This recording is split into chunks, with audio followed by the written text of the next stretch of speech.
Men's testosterone levels have been dropping by 1% every single year since the late 1980s, and no one is doing anything about it. You want to hear what the sperm count has dropped by? The sperm count have dropped by 50 to 60% in the last 40 years. Bro, open your eyes. This is an issue. Men are becoming more infertile than ever. Their testosterone levels are just collapsing, and no one is doing anything about it. How is this normal? How is this accepted, right? In today's modern society, it's accepted for men not to have motivation, to have erectile dysfunction, to have these issues with their sexual health. They say they have depression, whereas it might have been low testosterone, right? Who knows? All these problems that men have. Oh, I don't have motivation. I want to stay in today. I don't want to go and do this. I don't want to work out. Most of these problems are caused by low testosterone. And guess what the modern cure to these issues are? The modern cure is take a pill, right? The doctor is going to tell you, oh, what do you have? Oh, you have low motivation. Oh, so you have depression, actually. You have this. Take the drug. Take this. Take that. It's not, oh, brother, maybe we'll test your testosterone out, see what your levels are. Have you been exercising? No, those are not the first questions that your doctor will ask. Your doctor is not going to ask, oh, how are you eating? What are you eating? Are you doing this? Are you exercising enough? Are you getting out of your chair? Are you moving your body throughout the day? No, your doctor will immediately prescribe you this drug.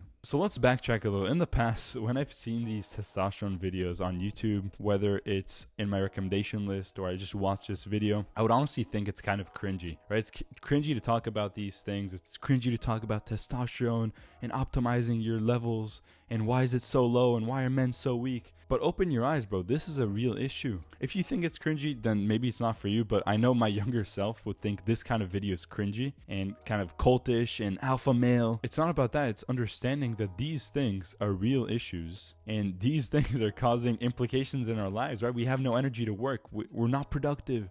We're not doing these things. What do you think that is? Most of these reasons, I could say 99% of your problems are caused by low testosterone. First Man said this, and I think he's super right about that. Now, all I could say is that having higher testosterone in today's world is a modern day weapon. You look around you, most men, obviously, have low testosterone, no energy, no motivation. And I think what people don't understand is having higher levels of testosterone gives you this drive to want to conquer. And I guess in today's world, that's almost looked down upon, right? You want to conquer. What do you want to do? But as men, our natural inclination is to conquer, to gain resources. That's how we gain our value, right?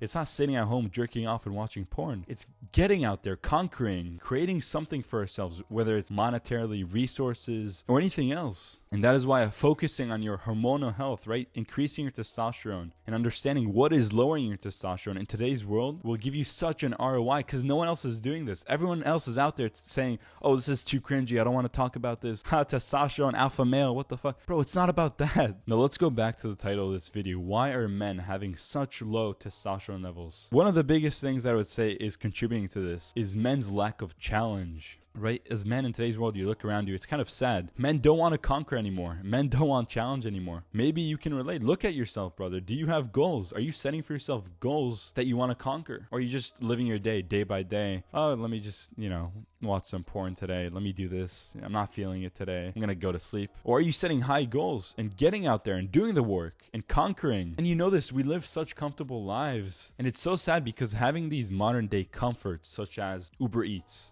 right? You can get your food delivered in 10, 20 minutes, or Amazon, or all these things that make our lives easier, add more comfort, right? Our phones, our computers, they're all great technologies, but with these things comes an easier life. And with an easier life comes this feeling of not wanting to conquer because you already have everything. You have the food, you have the easy stuff, you have the porn, the pixels on the screen that tell your brain that you're having sex, right? You fulfilled your need. You're all set. You don't need to get out there and find a woman. This is a big one, and the biggest thing you can do is start setting goals, big goals. Get out there. And a lot of people will tell you, oh, you're dreaming too big. Brother, it's because they're stuck. They're stuck in their head. Someone implanted this thinking in their brain that they can't reach high. They can't attain that goal. And guess what? They're trying to spread it to you like a plague. Avoid those people. The second reason I would say our testosterone levels are so low, and I've recently learned about this. I didn't know about this, and it's kind of alarming. So the second thing in today's modern world that is lowering men's testosterone are endocrine disruptors. And these things are messing up with our hormones. For example, a lot of plastics have BPA. And what this actually does is it affects your hormone levels. It's out there, it's everywhere. Open your eyes. It's lowering your testosterone and it's making you infertile. What are some things that have BPA or BPS or all these negative things affecting your hormones. For example, receipts, right? You get receipts, you go to a restaurant or you go to a store and you take it. That has 250 to 1,000 times as much BPA than in a can. So the best way, and I think Hamza said this in one of his previous videos, is to avoid plastics as much as you can, right? That's a general rule. Just avoid plastics. Try to avoid touching them. But honestly, that's very hard and not practical in today's world. So what I would advise you is to first think about what plastics you put in your mouth, right? So for example, you can be drinking from a plastic water bottle and that 100% has these harmful BPAs, or if it says BPA free, it still has other shit that's gonna make you infertile and lower your testosterone. It's in food packaging, and actually one of the worst things you can do is put plastic in a microwave and food in there, obviously, and then eat it. And I've done that. I've made the mistake of doing that this whole year, my whole life. And only recently I opened my eyes that this is so much harmful than just plastic by itself. It's heating it and then eating it. So your rule, I would say, is definitely think about what you touch. So as I said, receipts. If you want to touch receipts, try to touch them from the back because there's not much BPA there. So that's your best bet in terms of receipts. But think about, okay, maybe my mouthwash is made of plastic, and it usually is, right? You're drinking from this plastic mouthwash. So think what you can do. Maybe you can put it in a glass bottle or avoid it, or think of creative ways not to directly touch plastic and put plastic in your mouth. What are other endocrine disruptors? So pesticides are very common. They put it everywhere, and they put it in vegetables, obviously in your meat. So if you're choosing meat, choose organic. Choose, if it's beef, choose 100% grass-fed beef, and understand that this is not what you should save your money on, right? And I'm going to go on another rant because a lot of people save on this stuff, and you're saving on your health. And you look at these people, they're wasting money on video games, on Netflix, on their subscription, on this shit, on that shit, on, fast food restaurant. But they're like, oh no, organic is too expensive. I don't want to buy organic. Spend the extra $4, $3 to eat better meat, to eat better vegetables, organic vegetables. Another endocrine disruptor is soy. And you've heard of soy, it's like a meme, oh, soy boy, whatever. But understand that this is not even a meme anymore. It's not even a conspiracy theory. This is fact. And soy is an endocrine disruptor, and it's going to lower your testosterone levels. And not only that, most soy come from GMO crops, so genetically modified organism crops. And just the word by itself, genetically modified, should give you a bad feeling in your stomach. I don't know about you, but just hearing the word genetically modified, something about that doesn't sit right. And it's true because these GMOs are linked to cancer. They're toxic, they're carcinogenic, they're not good for you. So just avoid soy at all costs. Another big reason why men are experiencing lower testosterone more than ever is because of our lack of movement. Think about it. In the past, as tribes, we would walk around. We would not be sitting in front of a computer for 12 hours straight. We would not live a sedentary life. And I'm not saying, oh, you can't have a job now, you can't sit, because I sit a lot. I sit quite many hours in the day. So what can you do, right? You live in a modern world. You can't be out there hunting and gathering and walking and traversing through the lands and conquering lands. Obviously, that's ideal. But you have to understand that most men are just sedentary.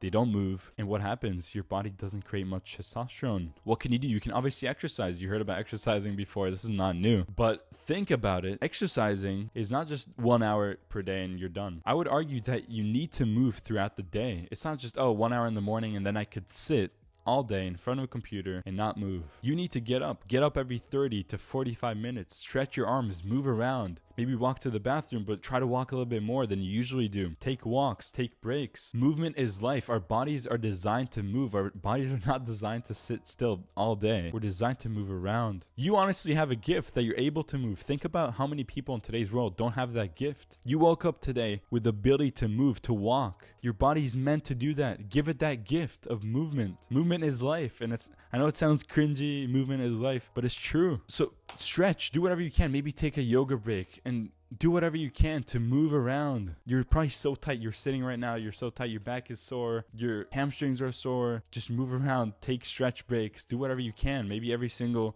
10 minutes, 30 minutes, you get up, you move your arms, you stretch. Do whatever you can, bro. Stop living a sedentary life that is lowering your testosterone. The last thing that I want to talk about is cortisol. Cortisol is basically that stress hormone, right? When we think about cortisol, we think of stress. And it's true, having a high level of cortisol in your bloodstream circulating lowers and inhibits your testosterone. So what shall you do? Bro, take care of your mental health. Most men don't take care of their mental health. This is fact, right? Most men don't know about meditation, about journaling, about movement, about exercise. So what do? You don't listen to those people telling you, oh, mental health is gay, mental health is this, mental health is fake. You take care of your mental health. You meditate. You get out in nature. You touch grass. It sounds cringy, but yeah, touch grass, bro. Do whatever you can to take care of your cortisol levels and keep it low. So brother, I'm going to talk a lot more in this channel about nutrition, about health, about biohacking. This is the future and what I want to dive into, because I really believe that us men are kind of in a shitty situation where a lot of things are against us. The world, nutrition, food, and I really want to help you to counteract that and live a full life. And we're going to do that together. So my next videos are, some of them are going to be about biohacking, about ensuring that your life and your health is in order. Because that, I honestly think, going back to my point earlier, one of the best things you can do for yourself right now is taking care of your hormonal health. And although it sounds cringy, no one wants to talk about it, hormonal health, haha, alpha male wants to increase his testosterone. Bro, it's not about that. It goes much deeper than that, and I hope you understand. Brother, I hope this helped you. I'll see you next time. Peace.